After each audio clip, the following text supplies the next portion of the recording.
Good morning friends, હું અજય ત્રિવેદી અને આજે આપણે ધોરણ 11 સાયન્સ અને બાયોલોજીમાં મિત્રો ચેપ્ટર 17 જોઈ રહ્યા છે. અને આપણું ચેપ્ટર છે મિત્રો શ્વાસોચ્છ્વાસ અને વાયુ વિનિમય. એમાં મિત્રો ગયા ભાગની અંદર આપણે શ્વસન માર્ગ વિશે વાત કરી હતી. એમાંથી આગળની માહિતી આપણે આજે શીખીએ. તો મિત્રો માનવ શ્વસન માર્ગ આપણે જાણીએ છીએ કે માનવ શ્વસન માર્ગ એ મોટા ભાગે સામાન્ય રીતે આપણે જાણીએ છીએ કે આ આપણો ચહેરો, આ ખોપરી. તો તમે કંકાલ તંત્રની અંદર ચહેરાના અસ્થિ અને ખોપરીના અસ્થિ તમે ભણી ગયા છો. તો ચહેરાના અસ્થિમાં ધ્યાન આપજો મિત્રો કે ચહેરાના અસ્થિમાં નાસિકા માર્ગ છે ને, એટલે કે નાકનો આ માર્ગ આખો એ 3 અસ્થિઓથી બનેલો છે. અને એ 3 અસ્થિઓ ધ્યાન આપજો, એક તો નાસાસ્થિ, હનુ અને ચાલિયાસ્થિ. કયા 3 યાદ રાખજો. ચહેરાના અસ્થિઓ છે કે માનવનો આ નાસિકા માર્ગ છે આખો, એ નાસિકા માર્ગ એ ચહેરાના 3 અસ્થિથી બનેલો છે. અને એ છે નાસાસ્થિ, હનુ અને ચાલિયાસ્થિ. આ 3 અસ્થિ ભેગા મળી અને નાસિકા માર્ગ બનાવે છે. બીજું મિત્રો કે નાસિકા માર્ગની અંદર તમે નાકમાં આમ જુઓ તો તમને સીધો માર્ગ દેખાય એવું લાગે. જુઓ, આ શ્વાસ લીધો તો સીધી હવા અંદર જતી રહી એવો તમને અનુભવ થાય, પણ વાસ્તવમાં મિત્રો એવું નથી. અંદરની બાજુએ જોઈએ તો સામાન્ય રીતે નાસિકા માર્ગમાં ઘણી જગ્યાએ જે અસ્થિઓ છે એ બહિર્વિકાસ પામેલા છે. આ જે અસ્થિઓ છે એમાં કેટલાક અસ્થિ તમે અહીંયા જોઈ રહ્યા છો અને એ અસ્થિઓ મિત્રો આ રીતે બહિર્વિકાસ પામેલા છે. બહારની બાજુએ આ રીતે વિકાસ કુંતલ આકારે, કેવા આકારે? કુંતલ આકારે વિકાસ પામેલા છે. હવે આ બધા જે અસ્થિઓ બહારની બાજુએ વિકાસ પામેલા છે તમે જોઈ શકો છો, હું અહીંયા દોરી રહ્યો છું. આ બધા આ ભાગ બહારની બાજુએ વિકાસ પામેલા, જેને ટર્મિનલ અસ્થિ કહેવાય. કયું અસ્થિ કહેવાય મિત્રો? એને આપણે ટર્મિનલ અસ્થિ તરીકે ઓળખીએ છીએ, અથવા એનું બીજું નામ છે કોન્ચી. યાદ રાખજો, કયું નામ છે? કોન્ચી.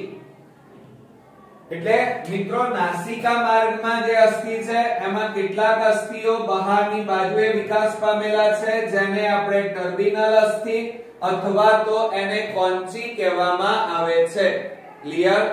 અચ્છા, હવે આ જે કોન્ચી છે એમાં બહિર્વિકાસના કારણે ધ્યાન આપજો, આ જે બહારની બાજુએ વિકાસ પામે એના કારણે આ આખો નાસિકા માર્ગ છે ને એ મિત્રો આખો ગુંચળામય બની ગયો કહેવાય, કુંતલમય બન્યો એમ કહેવાય. તો તમે જુઓ અહીંયા નાકમાંથી હવા જાય તો આ બે ભાગમાં જે ખાંચો છે ત્યાં અથડાય, આમ પાછી ત્યાંથી હવા બહાર નીકળે, અહીંયા જાય, આ બે ભાગમાં જાય, પાછી બહાર નીકળે અને અહીંયા પાછી જાય. એટલે તમે જોઈ રહ્યા છો કે અંદર જ્યારે હવા પ્રવેશે ત્યારે એનો વેગ વધારે હોય, પણ આ બહિરસ્થિઓ છે એમાં જે ખાંચાઓ છે ત્યાં હવા અથડાય. બરોબર? અથડાઈને હવા બહાર નીકળે એટલે એનો વેગમાં એક તો ઘટાડો થાય. સાથે સાથે ધ્યાન આપજો મિત્રો કે આ હવા અંદર દાખલ થાય ત્યારે અહીંયા અથડાશે, અને અથડાય એટલે હવામાં રહેલા બિનજરૂરી કચરો જે છે એ કચરો આ ભાગમાં, આ જે બધા ભાગ છે બહિર્વિકાસના કારણે જે ખાડા જેવી રચના તૈયાર થઈ એમાં મિત્રો ભરાઈ જાય છે, એટલે હવા શુદ્ધ બની જાય. બીજું, આપણા શરીરનું તાપમાન મિત્રો કેટલું છે તો તમે બધા જાણો છો, આપણા શરીરનું તાપમાન 37°C છે. કેટલું છે? 37°C. હવે બહારની બાજુએ તમે જોયું હોય તો શિયાળો હોય ત્યારે ઠંડી હવા હોય, અને ઉનાળામાં બહારની હવા ગરમ હોય. તો ગરમ અને ઠંડી હવા જ્યારે શરીરમાં પ્રવેશે ત્યારે એ હવાને આપણા શરીરના તાપમાન સુધી એને લઈ જવામાં આવે છે, પછી એ ફેફસા સુધી પહોંચે છે.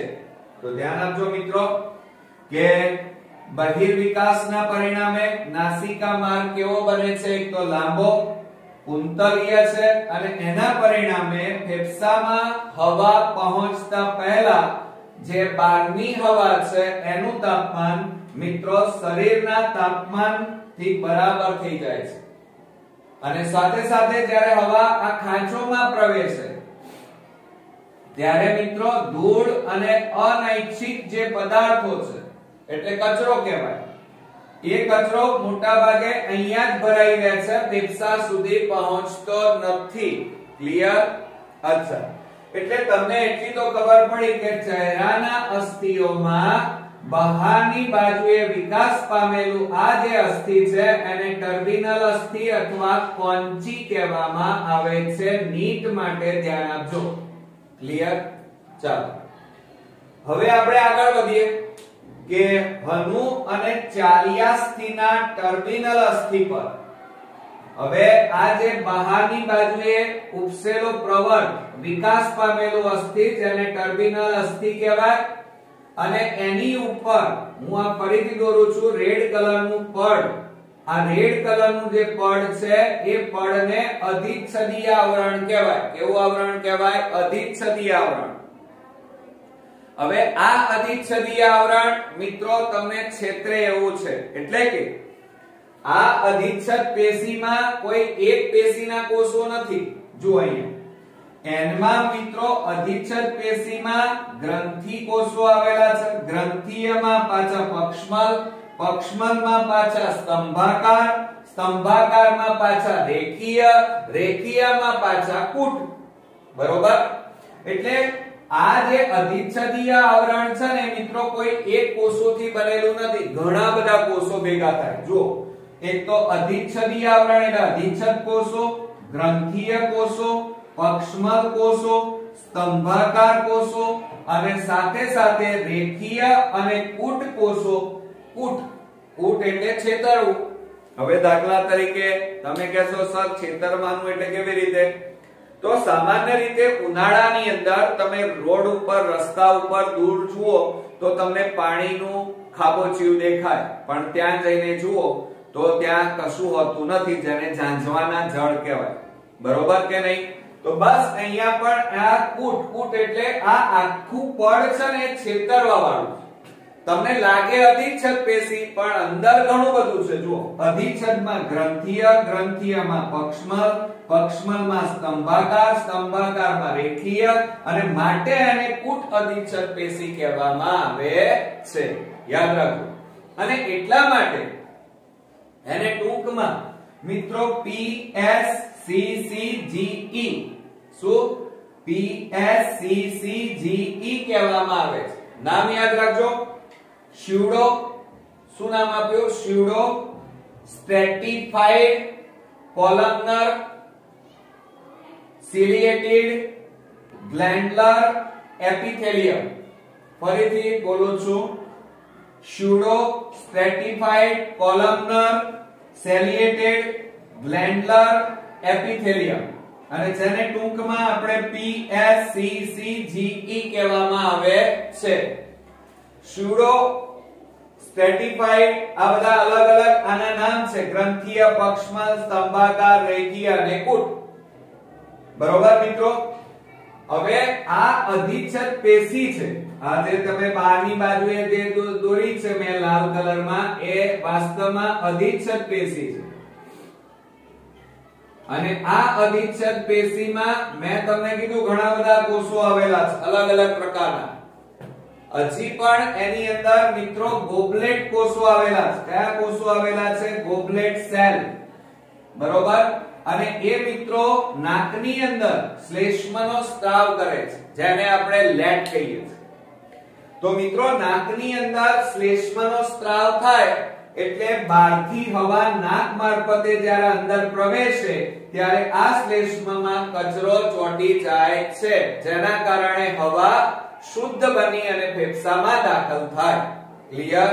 તો યાદ રાખજો મિત્રો કે આ બહારની બાજુએ આવેલા પ્રવર્ત જેને ટર્મિનલ અસ્થિ અથવા કોન્ચી કહેવાય, એની ઉપર અધિચ્છદીય આવરણ આવેલું છે અને એ અધિચ્છદીય આવરણ જુદા જુદા ગ્રંથીય, પક્ષમલ, સ્તંભાકાર, રેખી અને કૂટ કોષોથી બનેલું છે. એને કૂટ અધિચ્છદીય પેશી કહેવાય. અને આ અધિચ્છદ પેશીમાં સાથે સાથે ગોબલેટ કોષો આવેલા છે અને જે શ્લેષ્મનો સ્ત્રાવ કરે છે. ક્લિયર? ચાલો હવે આગળ જઈએ. હવે આપણે મિત્રો નાસિકા અસ્થિના ટર્મિનલ અસ્થિ પર ધ્યાન આપજો મિત્રો કે આ જે નાસિકાના આ ટર્મિનલ ઉપરનો ભાગની વાત કરીએ છીએ. આ ઉપરના ભાગે એ જે ટર્મિનલ અસ્થિ છે ત્યાં મોટા ભાગે પક્ષમો વગરનું, પક્ષમો અહીંયા પક્ષમો હતા એટલે વાળ તમે જોઈ રહ્યા છો, આપણા નાકમાં વાળ છે આગળના ભાગે, પણ અંદરની વાત છે મિત્રો અહીંયા. તો ઉપરના ભાગે ધ્યાન આપજો પક્ષમ વિહીન એટલે કે જેને ગુજરાતીમાં વાળ વગરના, અને સાથે સાથે પટલમય વાળ રહિત આવરણ આવેલું છે. હવે ક્યાં છે મિત્રો? ઉપરની બાજુ અહીંયા અંદર.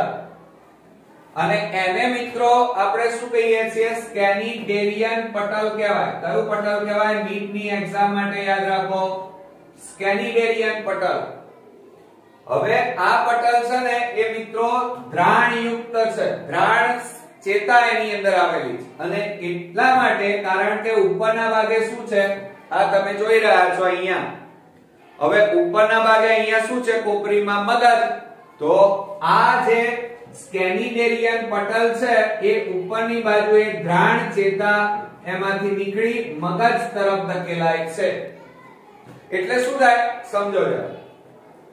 નાકમાં જે હવા દાખલ થાય એ દાખલ થયેલી હવા એ આ ભાગને અથડાય, સ્કેનિડેરિયન પટલને શુદ્ધ થઈને અથડાય એટલે એ હવાની સંવેદના દ્રાણ ચેતા મારફતે મગજ સુધી પહોંચી જાય. બરોબર? હવે મગજમાં પહોંચે એટલે મગજ એ હવાના જે દ્રાણ ચેતા સંદેશો લઈને આવી હોય એનું ટ્રાન્સલેશન કરે કે હવા કેવા પ્રકારની છે. એટલે કે સુગંધીદાર છે, પરફ્યુમ વાળી છે કે ગંધ વાળી છે એ નક્કી કરે. તો અહીંયા મિત્રો આ સ્કેનિડેરિયન પટલમાં દ્રાણ ચેતા આવેલી છે જે મગજ સાથે જોડાયેલી હોય છે. યાદ રાખજો. ક્લિયર? અચ્છા, હવે આપણે અહીંયા આ જે નાસિકા માર્ગ આખો હતો એનું આપણે ત્રણ ભાગમાં વહેંચણી કરી. પહેલો ભાગ છે પ્રદ્રાણ પ્રદેશ. પ્રદ્રાણ પ્રદેશ એટલે મિત્રો આ આગળનો ભાગ જેને પ્રદ્રાણ પ્રદેશ કહેવાય, જેની અંદર એક તો પાતળી ત્વચા એટલે કે આ નાક છે ને એને પ્રદ્રાણ પ્રદેશ કહેવાય. બરોબર? કે જેની અંદર એક તો ત્વચા પતલી હોય જેમાં પુષ્કળ રુધિર કેશિકા આવેલી હોય, સાથે સાથે એની અંદર મિત્રો એક તો વાળ આવેલા છે, એ હમણાં જ તમે ભણ્યા, અહીંયાના ભાગે આ રીતે વાળ આવેલા હોય અંદર, અને સાથે સાથે ગોબલેટ કોષો આવેલા છે એટલે કે શ્લેષ્મ ગ્રંથિ આવેલી છે જે શ્લેષ્મનો સ્ત્રાવ કરે. બીજા નંબરમાં આપણે શ્વસન માર્ગ, તો આપણે અંદર જઈએ તો આ બહારની બાજુએ વિકાસ પામેલા કોષો જેને ટર્મિનલ અસ્થિ કહેવાય, એની ઉપર જે આવરણ આવેલું છે જે અધિચ્છદીય આવરણ, અને એને ટૂંકમાં આપણે શું કહીએ છીએ? PSCCGE કહીએ છીએ. શું કહીએ છીએ? PSCCGE. અને સાથે સાથે એમાં એ પડની અંદર ગોબલેટ કોષો અધિચ્છદીય આવરણમાં આવેલા છે. બરોબર? અને ત્રીજો દ્રાણ પ્રદેશ. દ્રાણ પ્રદેશ એટલે અંદરનો ભાગ, આ ઉપરનો, જેમાં કયું પટલ આવેલું છે? સ્કેનિડેરિયન પટલ આવેલું છે. કયું પટલ આવેલું છે? સ્કેનિડેરિયન પટલ, જે મગજ સાથે કનેક્ટેડ છે. કયું છે? મગજ સાથે કનેક્ટેડ છે, જેમાં દ્રાણ ચેતા જે મગજ સાથે જોડાયેલી છે.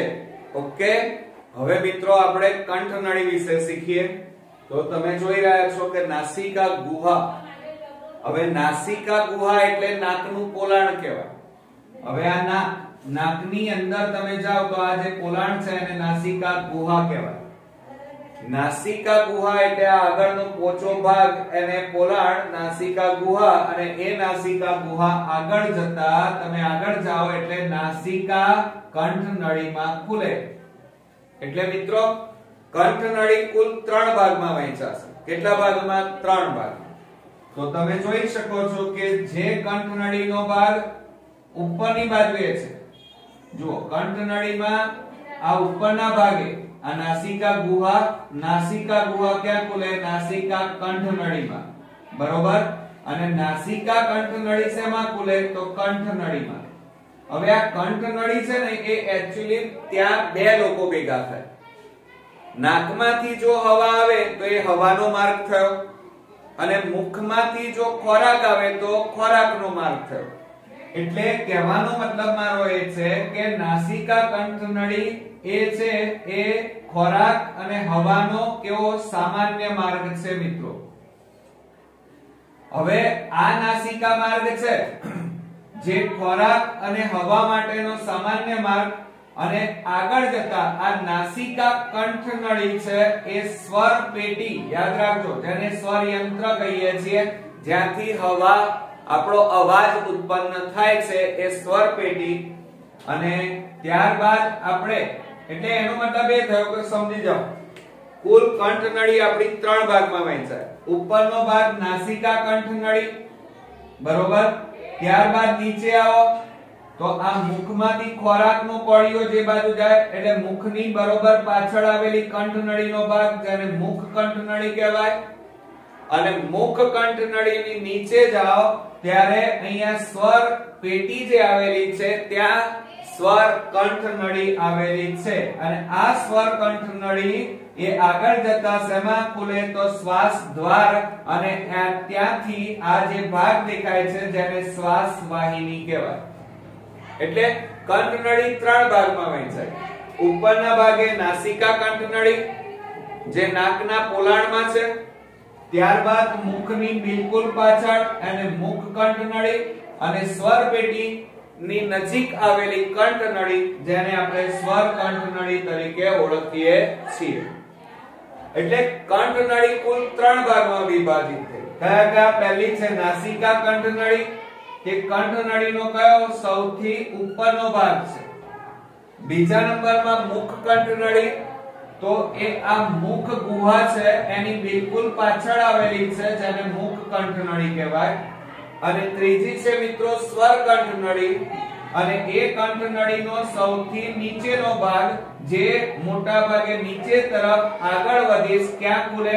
તો એ સ્વર પેટીમાં ખુલે, બરોબર. તો આ વાત થઈ મિત્રો કંઠનળીની. હવે મિત્રો આપણે સ્વર યંત્ર વિશે વાત કરીએ તો સામાન્ય રીતે તમે હમણાં જોયું કે આ નાકનો જે ભાગ હતો જેને નાસિકા ગુહા કહેવાય. નાસિકા ગુહા પછી આ આગળના ભાગે અહીંયા મુખ કંઠનળી હતી, આ નાસિકા કંઠનળી.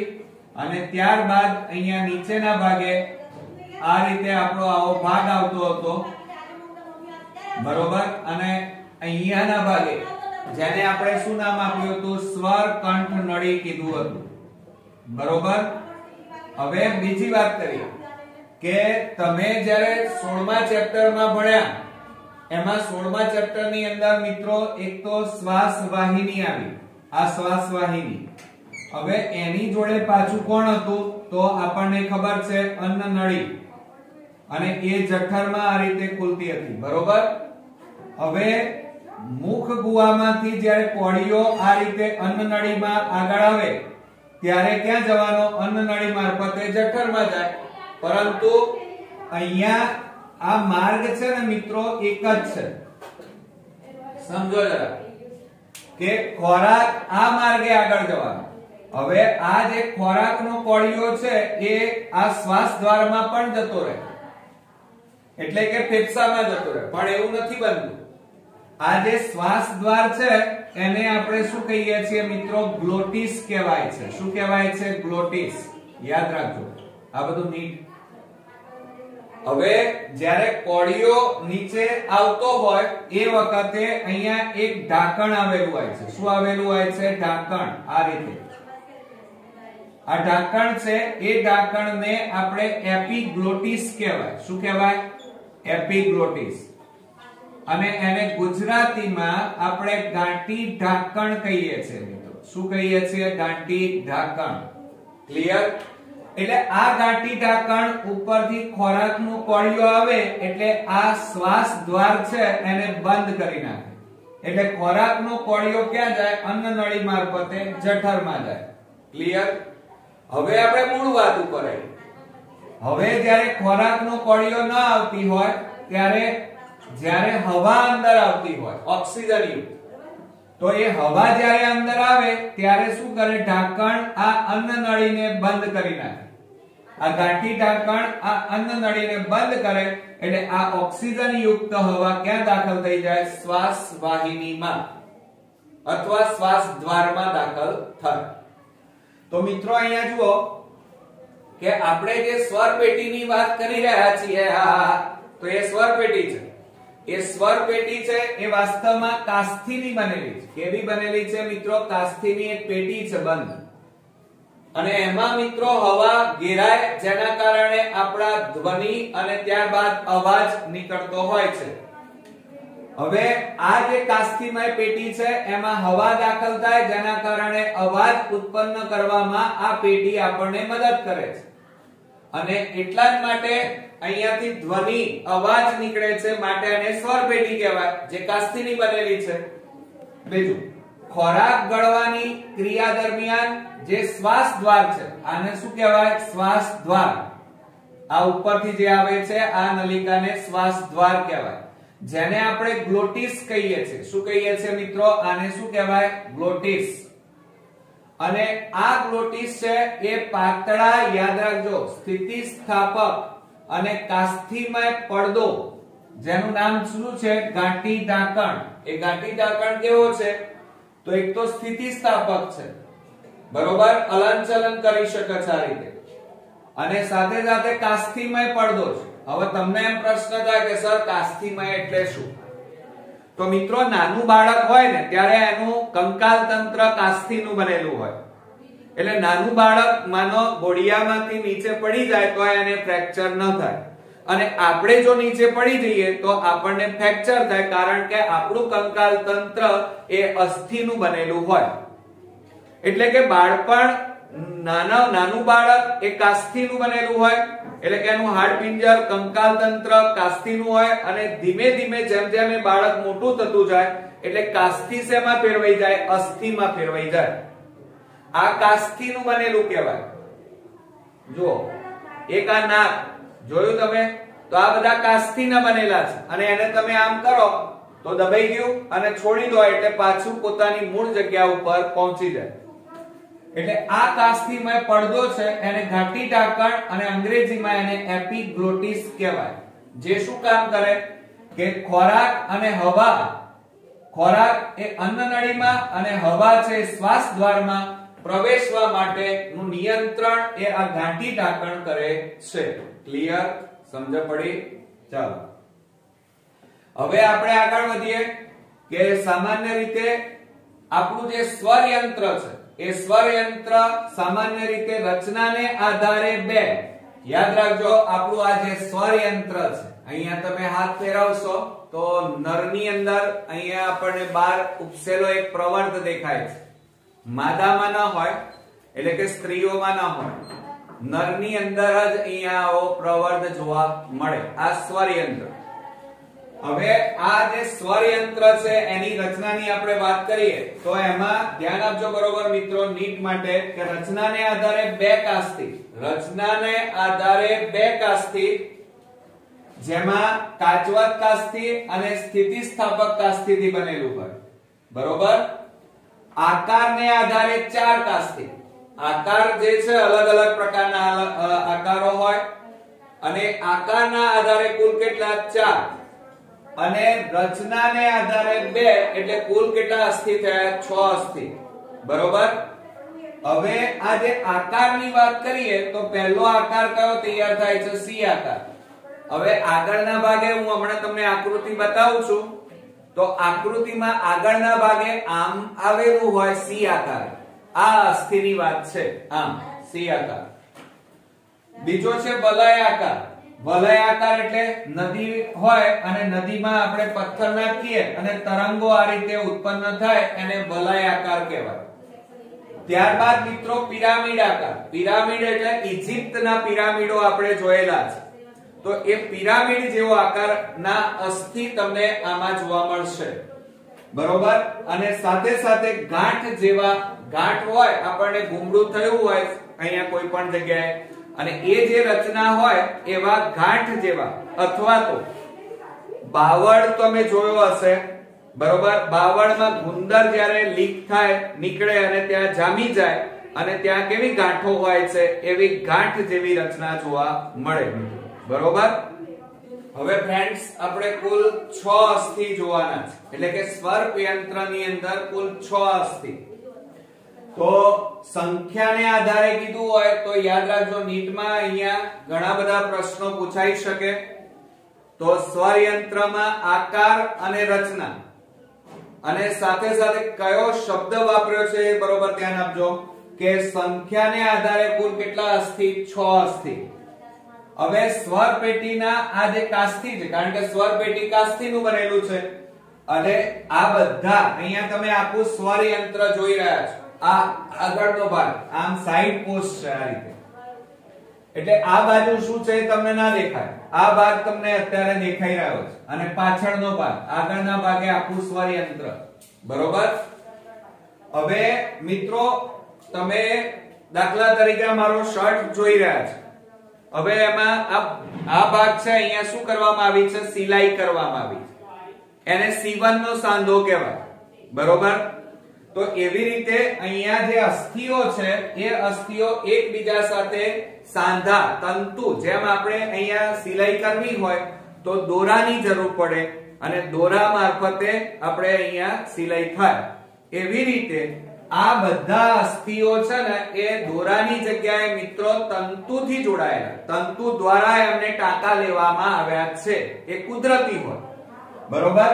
એટલે તંતુઓ અને સાથે સાથે પટલ. પટલ એટલે દાખલા તરીકે તમે બજારમાં મીઠાઈ લાવો બોક્સમાં, તો એની ઉપર શું કરવામાં આવે છે? મીઠાઈ મૂક્યા પછી એના ઉપર પ્લાસ્ટિકનું પડ મૂકવામાં આવે અને પછી બોક્સથી ઢાંકવામાં આવે.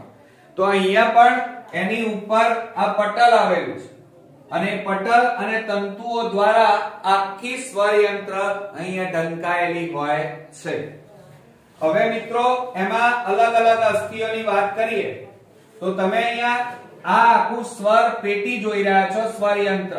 એમાં આ રેડ કલરનું તમે જે જોઈ રહ્યા છો ઉપરના ભાગે સહેજ, સૌથી મોટામાં મોટું સ્વર યંત્રનું સૌથી મોટામાં મોટું અસ્થિ એટલે આ થાઇરોઇડ કાસ્થી છે. જોઈ રહ્યા છો અહીંયા રેડ કલરનું, મારી આંગળી ફરી રહી છે, એ મોટું છે. અને આ બાજુ આ રીતે છે, આ રીતે. એટલે તમને આ ભાગ જ દેખાય છે, હજી આ ભાગ નથી દેખાતો. હવે હું આમ ફરી ગયો એટલે તમને આખો દેખાયો સી આકાર દેખાયો ને? તો આ થાઇરોઇડ કાસ્થી એ સી આકારનો અને એક જ આવેલું છે. કેટલું આવેલું છે? એક જ. ક્લિયર? ચાલો હવે આ સૌથી મોટામાં મોટું અસ્થિ એ નીટ વાળી વાતો કરી. શેની વાતો કરી? નીટની. હવે ત્યાર પછી આપણે આગળ વધીએ તો આ કાસ્થી સ્વર પેટીની વક્ષ બાજુએ, કઈ આ જે સ્વર પેટી છે એનો આગળનો ભાગ આ વક્ષ કહેવાય. પર્ણ સપાટી અને દરેક પાર્શ્વ બાજુએ અમુક ભાગ બનાવે છે. એ તો આપણે વાત કરી કે સ્વર પેટી હોય એની આ બે પાર્શ્વ બાજુ કોણ બનાવે છે? થાઇરોઇડ કાસ્થી. હવે ત્યારબાદ આપણે આગળ જઈએ તો નર મનુષ્યમાં યાદ રાખજો કે નર મનુષ્યમાં આ થાઇરોઇડ ની વક્ષ સપાટી પર, આ જે થાઇરોઇડ છે એની વક્ષ એટલે આગળના ભાગે અહીંયા, અને ત્યાં વિશિષ્ટ પ્રકારનું નરની અંદર, માદામાં ન હોય, નરમાં એડમ્સ નું એપલ. યાદ રાખજો, નીટ માટે મોસ્ટ ઇમ્પોર્ટન્ટ, એડમ્સ નું એપલ નામની રચના બનાવે છે આગળના ભાગે, અને એના કારણે નરનો અવાજ ઘાટો, ઘેરો, પડછંદ બને છે, અને એને નરનું ગૌણ જાતીય લક્ષણ કહેવાય. અને કોણ કરે છે? તો આ એડમ્સ નું એપલ નામની રચના બને છે અહીંયા આગળના ભાગે, જેના કારણે નરનો અવાજ ઘાટો, ઘેરો, પડછંદ બને છે. જ્યારે માદામાં આ એડમ્સ નું એપલ ની રચના હોતી નથી, અને માટે માદામાં અને સ્ત્રીઓની અંદર એમનો અવાજ તીણો હોય છે. બરોબર, ક્લિયર? અચ્છા, ચાલો હવે ત્યાર પછી નેક્સ્ટ આપણે અસ્થિની વાત કરીએ અને એ છે ક્રિકોઇડ અસ્થિ. યાદ રાખજો કયો? ક્રિકોઇડ અસ્થિ. હવે અહીંયા આકૃતિ તમે જોઈ રહ્યા છો જે ટેક્સ્ટ બુકમાં નથી. તો આ નીચેની ભાગે અહીંયા તમે જોઈ રહ્યા છો સહેજ આપણે લાંબુ દંડ જેવું દેખાય છે જેને ક્રિકોઇડ કાસ્થી કહેવાય. એ પણ એક છે, એક એટલે અયુગ્મ કહેવાય. તો આ કાચવત કાસ્થીનું બનેલું. હવે પાછો પ્રશ્ન કે કાચવત એટલે શું સર? તો તમે જોયું હશે કે તમારો મોબાઈલ છે ને શાઇનિંગ મારતો હોય છે. કેમ? કારણ કે એની ઉપર એક પ્લાસ્ટિકનું આવરણ ચડેલું છે જેને લેમિનેશન કહેવાય. તો એવી રીતે આપણા હાડકા છે ને, આ જે ક્રિકોઇડ કાસ્થી છે એની બહારની બાજુએ કાચ જેવું આવરણ આવેલું છે જેને ક્રિકોઇડ કાસ્થી કહેવાય. પણ કાચ જેવું આવરણ છે માટે એને કાચવત કાસ્થી કહેવાય. ક્લિયર?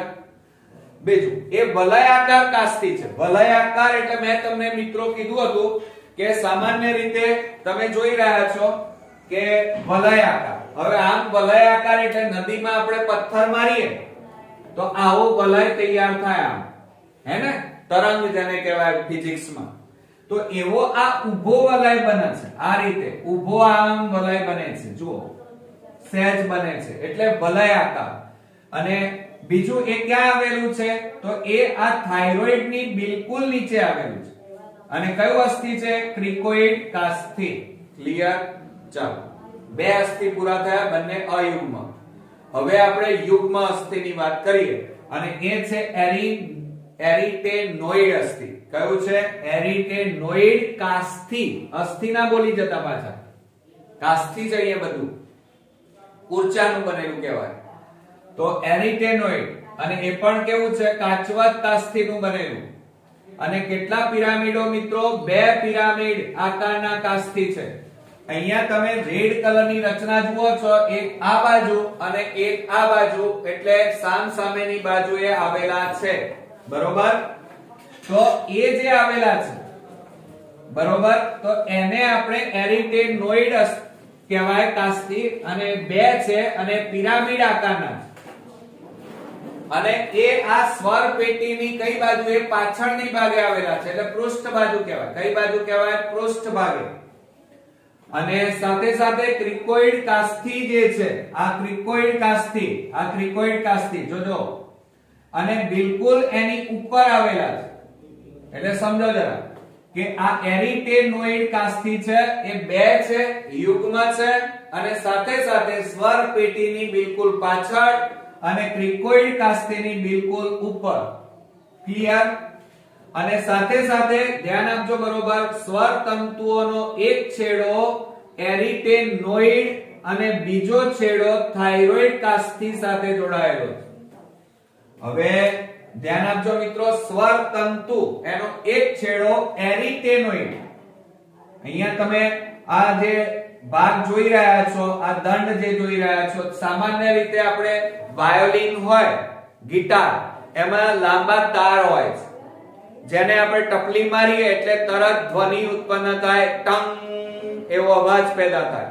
તો એવી રીતે અહીંયા સ્વર તંતુ આવેલા છે અને એ સ્વર તંતુઓ એક છેડે અહીંયા જોડાયેલા એરિટેનોઇડ, અને એમનો બીજો છેડો છે મિત્રો ઉપરની બાજુ થાઇરોઇડ કાસ્થી સાથે જોડાયેલો હોય. તો આ યાદ રાખજો. હવે ત્યાર પછી સેન્ટોરિની નું કાસ્થી જોઈએ. આ કયું જોયું? એરિટેનોઇડ કાસ્થી જોયું. હવે આપણે સેન્ટોરિની નું કાસ્થી આપણે જોઈએ. હવે મિત્રો આ જે આખું કાસ્થી છે એ કાસ્થીનું બનેલું છે. ધ્યાન રાખજો. અને કેવું છે મિત્રો? સ્થિતિસ્થાપક, દબી શકે એવું.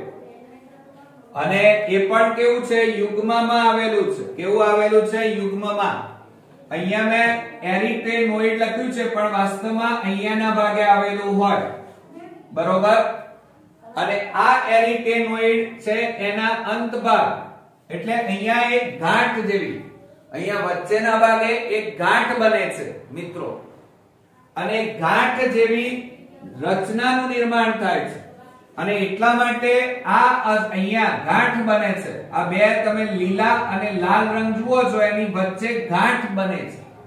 ગાંઠ અને ગાંઠ બને છે એટલા માટે એને એરિટેનોઇડ લેન્ડ કહેવામાં આવે છે. યાદ રાખજો આ નીટ માટે. એટલે સેન્ટોરિની નું જે કાસ્તી છે બે બાજુ એની વચ્ચે એક ગાંઠ તૈયાર થાય અને એ ગાંઠને આપણે શું કહીએ છીએ? એરિટેનોઇડ નો લેન્ડ પણ કહેવામાં આવે છે. ક્લિયર? હવે મિત્રો આ સિવાય આપણે કુલ અહીંયા કેટલા અસ્થિ જોયા? એક તો થાઇરોઇડ કાસ્તી તમે આકૃતિમાં જોઈ રહ્યા છો સૌથી મોટું, ત્યારબાદ છે ક્રિકોઇડ કાસ્તી અને એ નીચે અહીંયા વલયાકાર આકારનું આવેલું છે, દંડ જેવું દેખાય છે સહેજ. ત્યાર પછી એરિટેનોઇડ કાસ્તી એ પણ આપણે અહીંયા જોયું, બરોબર? એરિટેનોઇડ અને ત્યારબાદ આપણે સેન્ટોરિની નું કાસ્તી પણ આપણે જોયું. એમાં મિત્રો થાઇરોઇડ અને ક્રિકોઇડ એ બંને અયુગ્મ છે, જ્યારે એરિટેનોઇડ અને સેન્ટોરિની આ બંને કેવા છે? યુગ્મ, એટલે બેકીમાં આવેલા છે. હવે આપણે સ્વર પેટીમાં બે જોડી જે સ્વરદંડ આવેલા છે એ સ્વરદંડની વાત કરીએ તો સામાન્ય રીતે ધ્યાન રાખજો, અગ્ર જોડી જે આવેલી છે અગ્રભાગે એને મિત્રો કૂટ સ્વરદંડ કહેવાય. કયો કહેવાય? આ અગ્રભાગે લાલ કલરનો આવેલો છે એને મિત્રો શું કહેવાય? કૂટ સ્વરદંડ, છેતરતો દંડ કહેવાય. તે રંગે કેવો હોય છે મિત્રો? યાદ રાખજો નીટ માટે, ગુલાબી રંગનો છે અને સાથે સાથે એ ધ્વનિ ઉત્પન્ન કરવામાં મદદ કરતો નથી, પણ આ જે નીચે સત્ય સ્વરદંડ છે વાદળી કલરનો દેખાય છે એને ભેજ પૂરું પાડે છે. શું પૂરું પાડે છે? ભેજ પૂરું પાડે છે. ક્લિયર? અચ્છા, બીજું આ ઉપરાંત પશ્ચ જોડીને આપણે શું કહીએ છીએ? તો આ પશ્ચ જોડી વાદળી રંગની એને સત્ય સ્વરદંડ કહેવાય, બરોબર? અને એ પીળી તંતુમય સંયોજક પેશી ના બનેલા હોય છે. શેના બનેલા છે? પીળી તંતુમય સંયોજક પેશીના બનેલા છે. અને જ્યારે આવા સ્વરદંડમાંથી એટલે કે આ સત્ય સ્વરદંડમાંથી જ્યારે વાયુ પસાર થાય છે ત્યારે જ્યારે આમાંથી હવા પસાર થાય તો આપણે જાણીએ છીએ કે માનો સામેથી પવન આવે તો આપણા વાળ કેવા હલે છે. તો એવી રીતે જ્યારે તમે શ્વાસ લો, બરોબર, અને હવા જ્યારે આ સ્વર યંત્રની અંદર દાખલ થાય ત્યારે એ હવા આ સત્ય સ્વરદંડ અને કૂટ સ્વરદંડ સાથે અથડાય અને અથડાય ત્યારે મિત્રો ધ્યાન રાખજો કે કંપન પેદા થાય. કંપન એટલે ધ્રુજારી પેદા થાય અને એને કારણે જે સ્વરીય સ્નાયુઓ છે એમાં ધ્વનિ ઉત્પન્ન થાય છે. શું ઉત્પન્ન થાય છે? જે સ્નાયુઓ છે કંપનના કારણે એની સાથે જોડાયેલા સ્નાયુઓમાં ધ્વનિનું નિર્માણ થાય અને એ ધ્વનિ મસ્તિષ્ક, યાદ રાખજો, મસ્તિષ્કના અત્યંત વિકસિત વાણી કેન્દ્ર, મગજમાં આવેલો ભાગ વાણી કેન્દ્ર, અને એની હાજરીના કારણે આ મગજ એનું ટ્રાન્સલેશન કરે અને એ આખી સંવેદના આપણી હોઠો અને જીભ સુધી મોકલાય, જેના કારણે આપણી હોઠનું હલનચલન અને સાથે સાથે જીભનું પણ હલનચલન થાય, જેના કારણે અવાજ વાણીમાં રૂપાંતર થાય, જેના કારણે ક, ખ, ગ, ચ, છ એ રીતે આપણે જે અવાજ, પણ એમાં મિત્રો એ જે ટ્રાન્સલેશન થાય, હું અત્યારે બોલી રહ્યો છું, તમને સંભળાય છે, તમને ખબર પડે છે, કારણ એ વાણી તમારા મગજમાં છપાયેલી છે એટલે એનું ટ્રાન્સલેશન મગજ કરે છે. પણ માનો મિત્રો ઉર્દુ ભાષા હોય, હવે તમારા મગજમાં ઉર્દુ ભાષા છપાઈ જ નથી, તો કહેવાનો મતલબ એ છે કે ઉર્દુ ભાષા જો હું બોલું તો તમારું મગજ સ્વીકારશે જ નહીં, તમને ખબર જ નહીં પડે. ખ્યાલ આવે કે નહીં? તો ધ્યાન આપજો મિત્રો કે મસ્તિષ્ક છે એનો અત્યંત વિકસિત વાણી કેન્દ્રમાં આ ધ્રુજારી પહોંચે, જેના કારણે મગજ એનું ટ્રાન્સલેશન કરી હોઠ અને જીભને એ સંવેદના મોકલે, જેના કારણે હોઠ અને જીભમાં હલનચલન અને એના કારણે મિત્રો શબ્દો બહાર નીકળે એટલે કે ધ્વનિ બહાર નીકળે. ક્લિયર? આવડશે મિત્રો? મિત્રો આપણે માનવ શ્વસન તંત્રમાં આપણે ચોથા નંબરમાં શ્વાસ નળી વિશે શીખીએ.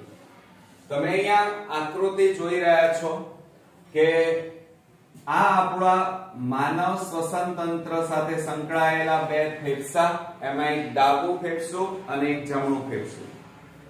હવે આ ફેફસું ક્યાં આવેલું છે?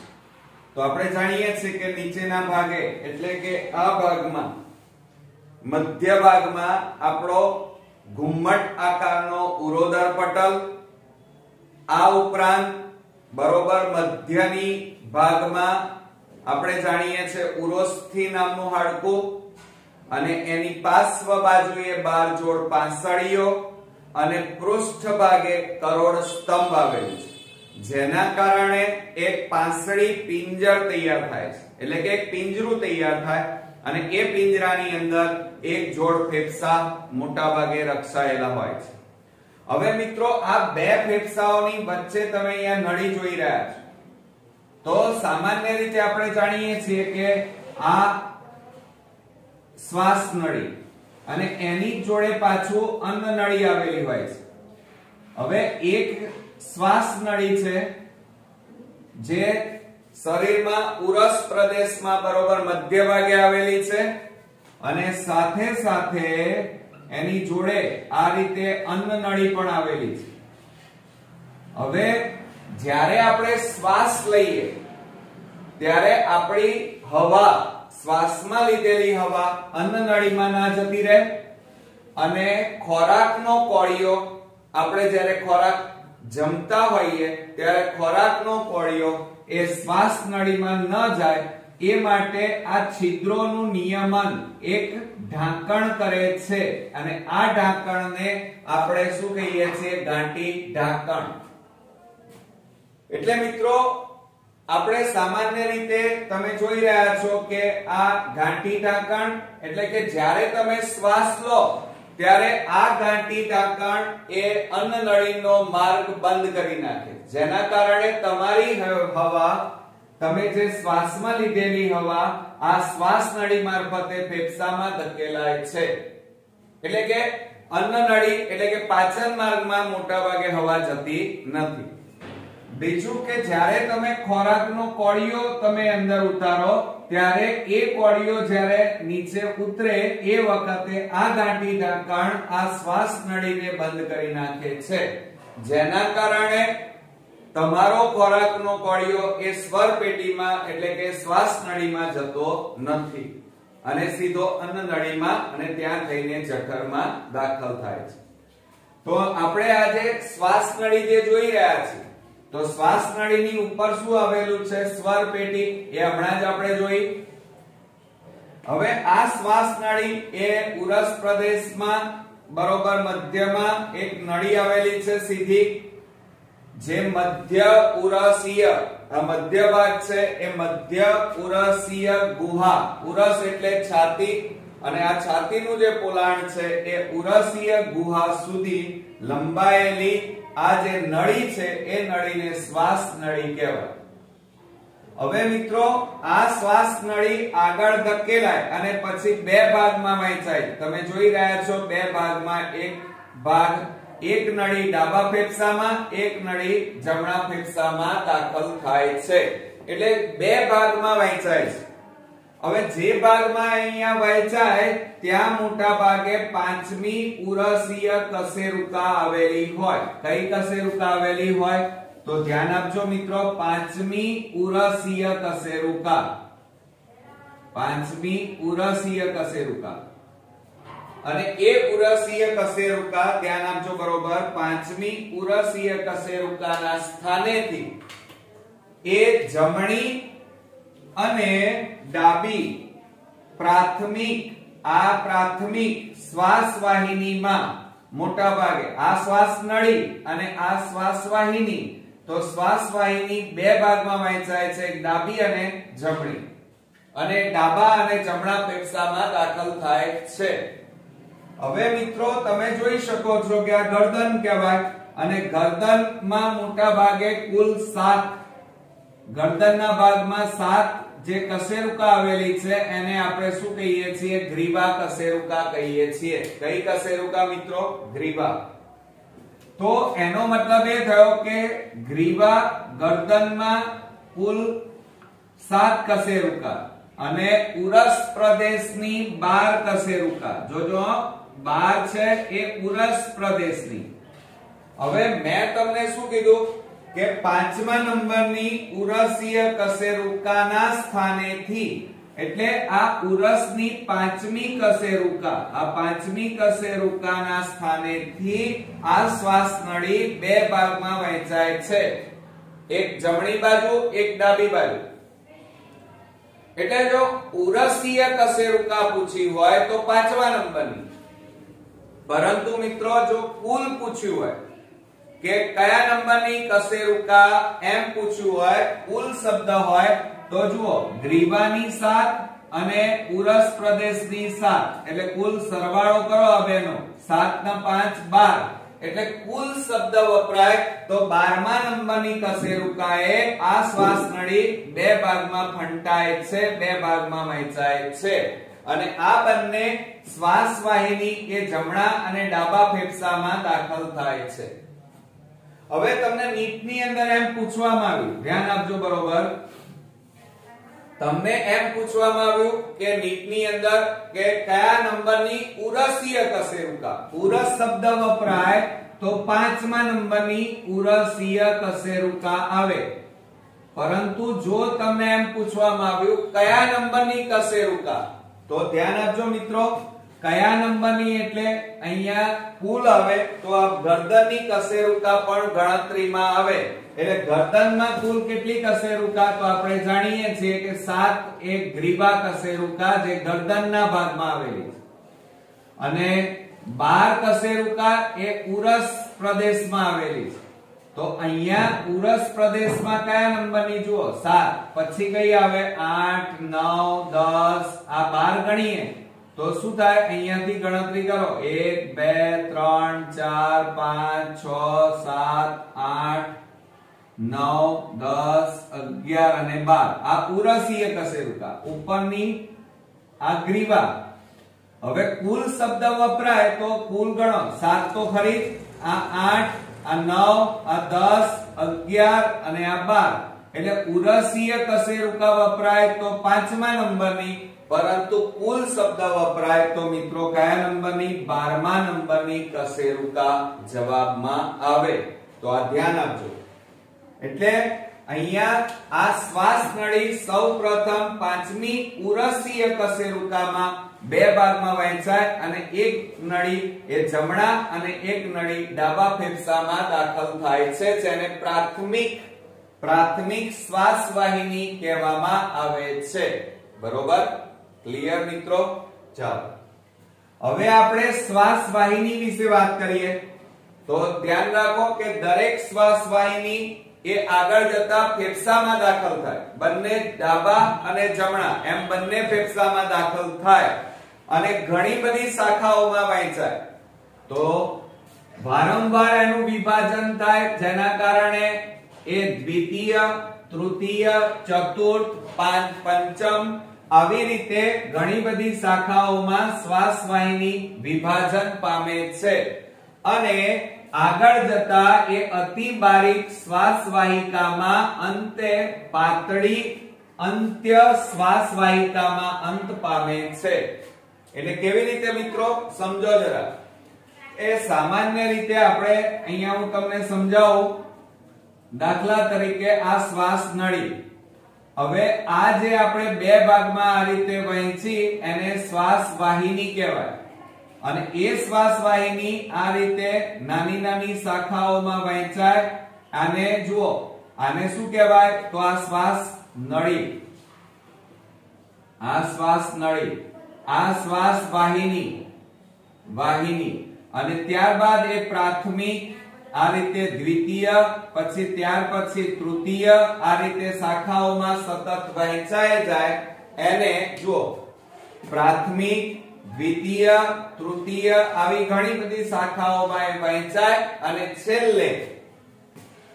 છેલ્લે મિત્રો અતિ બારીક નલિકાઓમાં એ વહેંચાઈ જાય, આને શું કહેવાય? છેલ્લે જ્યાં અંત પામે એને શ્વાસ વાહિકા કહેવાય. શું કહેવાય? શ્વાસ વાહિકા. એટલે મિત્રો આ શ્વાસ નળી છેલ્લે ક્યાં અંત પામે? તો શ્વાસ વાહિકામાં અંત પામે છે. ઓકે, ચાલો બીજું, આ જે શ્વાસ નળી એ પ્રાથમિક, દ્વિતીયક, તૃતીયક શ્વાસ વાહિનીઓ અને શરૂઆતની જે શ્વાસ વાહિકાઓ છે બધામાં, આ બધી નળીઓમાં તમે જોઈ રહ્યા છો અહીંયા રિંગ જેવી રચના જોવા મળે, પણ આ બધાની અંદર આ રીતે તમે જુઓ, આ રીતે આમ સી આકારની, અંગ્રેજી અક્ષર સી આકારની આ શ્વાસ નળી, શ્વાસ વાહિની, શ્વાસ વાહિકા, આ બધી નલિકાઓની અંદર સી આકારની અપૂર્ણ નલિકા. પૂર્ણ કોને કહેવાય? તો આ આખું વર્તુળ હોય ને તો એને પૂર્ણ કહેવાય, પરંતુ અહીંયા છે ને આ રીતે હોય છે, અંગ્રેજી અક્ષર સી આકારની અંદર કાસ્થિમય કડીઓ આવેલી છે. શું આવેલી છે? ધ્યાન આપજો મિત્રો કે આ શ્વાસ નળી, શ્વાસ વાહિની અને શ્વાસ વાહિકામાં સી આકારની કાસ્થિમય અપૂર્ણ, ધ્યાન રાખજો, કડીઓ આવેલી છે. બરોબર? અને આ કડીઓ એને આધાર આપે છે. સાથે સાથે તમે ઊંડો શ્વાસ લો અથવા તો ઉચ્છ્વાસની ક્રિયા દબાણપૂર્વક કરીએ ત્યારે આ નલિકાઓ મોટા ભાગે સંકોચાઈ જતી નથી, આ રીતે એકબીજાને અડીને એટલે કે ચીમડાઈ જતી નથી. એનું કારણ શું? કારણ કે અંદરના ભાગે આ રીતે સી આકારની નલિકા આવેલી છે, એટલે કે જ્યારે તમે દબાણપૂર્વક શ્વાસ અને દબાણપૂર્વક ઉચ્છ્વાસ, જો તમે ઊંડો શ્વાસ લો બરોબર અને ઉચ્છ્વાસની ક્રિયા કરો દબાણપૂર્વક, ત્યારે આ નલિકા શું થાય છે? આ કડીઓ સામસામે આ રીતે થઈ જાય છે, એટલે અંદરનું જે છિદ્ર છે એ મોટા ભાગે પૂરાતું નથી. એટલે આ જે નલિકાઓ છે એ સંકોચાઈ જતી નથી. જેમ ફુગ્ગામાં હવા ભરેલો ફુગ્ગો હોય તો એ ફૂલેલો લાગે, પરંતુ જ્યારે એમાંથી હવા બધી નીકળી જાય તો એ ફુગ્ગો કેવો થઈ જાય? એકબીજાને સ્પર્શ કરી નાખે, એટલે કે ચીમડાઈ જાય. અને જો આ નલિકાઓ ચીમડાઈ જાય તો પછી શું થઈ જાય? ચોટી જાય એકબીજાને. પણ એ ચોટી જતી નથી એમની દિવાલ, કારણ એમની અંદર આ રીતે સી આકારની અપૂર્ણ કાસ્થિમય કડીઓ આવેલી હોય છે. અહીંયા મેં દોરેલી છે, જુઓ. આ જે છે કાસ્થિમય કડી કહેવાય, જે શ્વાસ નળી, શ્વાસ વાહિની અને શ્વાસ વાહિકામાં આવેલી છે અને નળીઓને રૂંધાઈ જતી, ચીમડાઈ જતી અટકાવે છે. બીજું, આ ઉપરાંત તમે જોઈ રહ્યા છો કે અંત્ય શ્વાસ વાહિકાઓ, એટલે કે આ શ્વાસ વાહિકા છે અને એ અંત્ય શ્વાસ વાહિકા છેલ્લે દ્રાક્ષના લુમખા જેવી રચનામાં ખુલે છે, જેને આપણે શું કહીએ છીએ? આને વાયુકોષ્ઠ કહેવાય. શું કહેવાય? વાયુકોષ્ઠ. તો અંત્ય શ્વાસ વાહિકાઓ અંતે ઘણી બધી પાતળી અનિયમિત દિવાલ વાળી, આ ઘણી બધી પાતળી અનિયમિત દિવાલ વાળી વાહિકા યુક્ત, ધ્યાન રાખજો કે આ બધી વાહિકાઓ શેમાં ખુલે છે? તો આ કોથળીઓમાં ખુલે છે. એ કોથળીઓની દિવાલ અતિ પાતળી હોય છે, જેને આપણે વાયુકોષ્ઠ કહીએ છીએ. એટલે એનો મતલબ એ થયો કે મિત્રો તમે જે શ્વાસ દ્વારા હવા અંદર લો છો એ નાકના બે છિદ્રો મારફતે શ્વાસ નળીમાં, શ્વાસ વાહિનીમાં, બરોબર, ત્યાંથી શ્વાસ વાહિકા અને શ્વાસ વાહિકા પછી તમે અહીંયા આ કોથળીઓ જેવી રચના તમે જોઈ રહ્યા છો, જેને આપણે શું કહીએ છીએ? વાયુકોષ્ઠ કહીએ છીએ. શું કહીએ છીએ? વાયુકોષ્ઠ. એટલે એ હવા છેલ્લે અંતમાં ક્યાં દાખલ થાય છે? વાયુકોષ્ઠમાં. એટલે ધ્યાન આપજો કે વાહિકાઓ છેલ્લે ક્યાં ખુલે? વાયુકોષ્ઠમાં ખુલે છે. બીજું, શ્વાસ નળીની જે શાખાઓ છે એ શાખાઓ પ્રાથમિક શ્વાસ વાહિની, દ્વિતીયક શ્વાસ વાહિની, તૃતીયક શ્વાસવાહિની અને શ્વાસવાહિકા અને અંત્ય શ્વાસવાહિકાથી રચાતી. જુઓ આમાં શું થયું તો એક તો પ્રાથમિક શ્વાસવાહિની, દ્વિતીયક શ્વાસવાહિની, તૃતીયક શ્વાસવાહિની, અહીંયા મેં દોરી છે પ્રાથમિક, દ્વિતીયક, તૃતીયક અને આ વાહિકા, આ બધા અને આ વાયુકોષ, આ બધા ભેગા મળી અને એક ગૂંચળાદાર રચના બનાવે અથવા તો એક ઘટાદાર વૃક્ષ જેવી. જો અહીંયા તમે આ જોઈ રહ્યા છો, આ એક ઘટાદાર વૃક્ષ જેવી રચના બને છે જેને આપણે શ્વાસવાહિની વૃક્ષ કહીએ છીએ મિત્રો. જેને આપણે શું કહીએ છીએ? શ્વાસવાહિની વૃક્ષ કહેવામાં આવે છે. એટલે ધ્યાન આપજો કે આ પ્રાથમિક શ્વાસવાહિની, દ્વિતીયક શ્વાસવાહિની, તૃતીયક શ્વાસવાહિની અને શ્વાસવાહિકા અને વાયુકોષ, આ બધા ભેગા મળી અને ફેફસાની અંદર એક ઘટાદાર વૃક્ષ જેવી રચના બનાવે છે અને એને શ્વાસવાહિની વૃક્ષ કહેવામાં આવે છે. ક્લિયર મિત્રો? તો આ વાત થઈ આપણી શ્વાસવાહિની. બીજું તમે બરોબર જો અહીંયા બંને ફેફસા તમે ડાબું જમણું જોઈ રહ્યા છો અને એની બરોબર મધ્યમાં વચ્ચે કોણ દેખાય છે? હૃદય. અને હૃદયમાં આ ભાગ તમે અહીંયા જુઓ ખાંચો દેખાય છે. એનું કારણ શું કે હૃદયનો જે નીચેનો આ ભાગ છે જેને ક્ષેપક કહેવાય, એ ક્ષેપક મોટા ભાગે સહેજ વળેલો હોય છે અને જે ફેફસાને ધક્કો મારે છે જેના કારણે ફેફસામાં ખાંચ બને છે. તો મિત્રો આ વાત થઈ શ્વાસ નળી અને શ્વાસ વાહિની. તો આ રીતે આપણો અગત્યનો ટોપિક માનવ શ્વસન તંત્ર અહીંયા સંપૂર્ણપણે આપણે પૂરો કરીએ છીએ. નેક્સ્ટ વિડિયોમાં નવા ટોપિક સાથે પાછા ફરી મળીએ. ત્યાં સુધી ગુડ નાઇટ ફ્રેન્ડ્સ.